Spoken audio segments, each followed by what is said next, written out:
السلام علیکم جی dear students جو کہ اس دفعہ ایم کے ٹی کا 619 کا جو پروجیکٹ کرنے لگے ہیں ان کے لیے یار بہت اہم چیز ہے کہ جب بھی آپ نے پروجیکٹ کرنا ہے تو یہ دیکھیں آپ کا سپروائزر کیا کہہ رہا ہے آپ کو.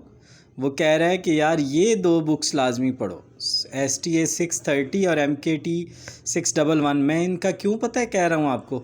ایم کے ٹی 611 جو ہے یہ مارکیٹنگ ریلیونٹ مٹیریل ہے, اور ایس ٹی اے 630 جو ہے یہ ریسرچ اورینٹیڈ ہے.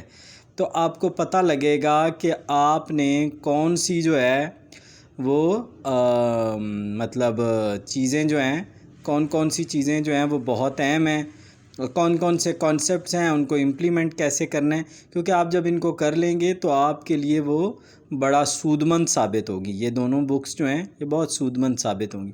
یعنی ایس ٹی آپ کو بتائے گی آپ نے کس ٹائپ کی ریسرچ یوز کرنی ہے, کویسچن ایئر آپ کا کیسا ہونا چاہیے, اس کے ریزلٹس کو کیسے شو کرنا ہے. اور ایم کے ٹی بتائے گا کہ آپ اس کا مارکیٹنگ اس پروجیکٹ کے جو ہیں وہ سگنیفیکنسز کیا ہیں, اس کے یوزز کیا ہیں, اس کے کنکلوژنز کیا ہیں, وہ مارکیٹ کو کیسے ہیلپ کرے گا. تو thanks for listening, thanks for watching. اگر آپ کو پروجیکٹ میں ہیلپ چاہیے تو میرے واٹس ایپ نمبر پہ آپ رابطہ کر سکتے ہیں. Thank you very much.